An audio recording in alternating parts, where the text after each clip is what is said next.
தெரியாத ஒரு இதுதான். விடுதலை பார்ட் 2 படத்துல இருந்து வந்து தினமும் ஐயோ ரொம்ப நாள் ஆச்சுங்க இந்த பாட்டு கேட்டு. ஆக்சுவலா விடுதலை பார்ட் 1க்கு அப்புறம் அதே படத்தோட 2ஆம் பாகத்துல அந்த ஃபீலிங்கை வந்து நான் உணர்றேன் அப்படின்ற மாதிரி சொல்லலாம்.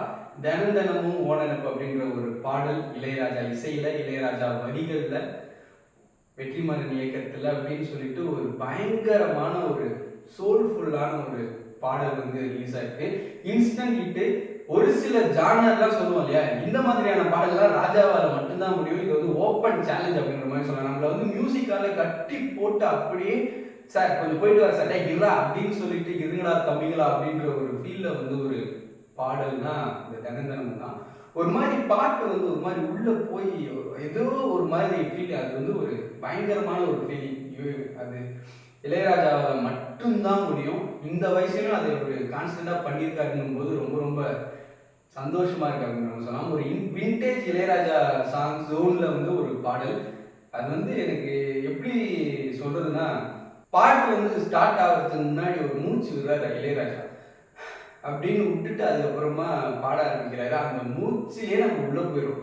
அப்புறமா ஒரு வாய்ஸ் ஓப்பனிங்ல அவரோட வாய்ஸ்ல வந்து தினமும் அப்படின்னும் போதே வந்து ஏய் என்ன மேன் அப்படின்ற மாதிரி இருக்கு. அந்த பக்கம் அனன்யா பார்த்து அவங்க வாய்ஸ்ல ஒரு மாதிரி பிரிச்சு மேறாங்க அப்படின்ற மாதிரி சொல்லலாம். ஒரு பயங்கரமான ஒரு சோல்ஃபுல்லான ஒரு சாங், காலம் கடந்தும் நிற்கக்கூடிய ஒரு இளையராஜா ஒரு அந்த எப்படி சொல்ற மார்க்ல ஒரு பாடல் அப்படின்ற மாதிரியான ஒரு சாங் வந்து தினமும். அது உள்ள வந்து வீடியோ உள்ள நம்ம பேசணும்னா, இவங்க விஜய் சேதுபதி அப்புறம் மஞ்சு வாரியர் இவங்க காம்பினேஷன் வந்து ரொம்ப ஃப்ரெஷ்ஷாக இருக்கு.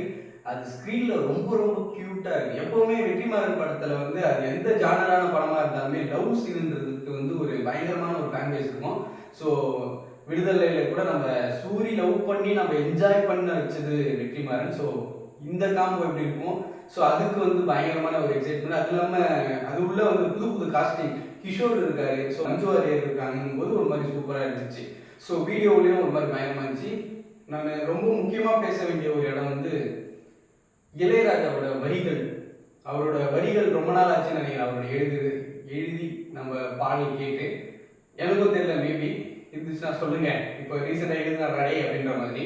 ஸோ வரிகளும் வந்து ஒரு மாதிரி சூப்பராக இருந்துச்சு. எனக்கு இதில் வந்து ஒரு இடம் ரொம்ப ரொம்ப பிடிச்சிருந்து, எங்கிருந்தோ கேட்டதெல்லாம் இசையாச்சே அப்படின்னு சொல்லிட்டு ஒரு வரி இருந்துச்சு. உண்மையாலே வந்து அது இளையராஜாக்காகவே பொருந்தும். அவர் வந்து எவ்வளோ எப்படி சொல்றது, நம்ம யோசிக்க முடியாதான் ஒரு இசையாக மாற்றிருக்காரு. ஸோ அதுக்கு வந்து அவருக்காகவே அவரே எழுதினாருன்னும் போது ஒரு மாதிரி பயங்கரமாக இருந்துச்சு. உண்மையாலே ஒரு பயங்கரமான ஒரு பாடல். அந்த பாட்டை நம்ம கேட்டால் தான் அதை எக்ஸ்பீரியன்ஸே பண்ண முடியும். இப்போ நான் வந்து சொல்றது வந்து ஓவராக இருக்கலாம், கம்மியாக இருக்கலாம், எப்படி வேணா இருக்கலாம். அந்த பாட்டை கேட்கும்போது அது ஒரு மாதிரியான ஒரு வேர்ல்டை கிரியேட் பண்ணி அந்த வேர்ல்டுக்குள்ளே கூட்டிகிட்டு போய் நம்ம காதுக்குள்ளே உங்கள் வாயை என் காதில் நீங்களே அப்படின்ற மாதிரி இளையராஜா வந்து வைக்கிற மாதிரியான ஒரு ஃபீல் தான் வந்து இருக்கு. உண்மையிலே சரியான பாட்டு. One of the best song of 2024 அப்படின்ற மாதிரி கூட சொல்லணும். இந்த மாதிரியான ஜானர்ல போங்கடா செம்ம பாட்டு. உண்மையிலே கேளுங்க, கேட்டு என்ஜாய் பண்ணுங்க. ஸோ இதுக்கு மேலே சொல்றதுக்கு ஒன்றும் இல்லை. உண்மையிலே பயங்கரமான பாட்டு, பெருசு சம்பவம் பண்ணி விட்டாப்புல.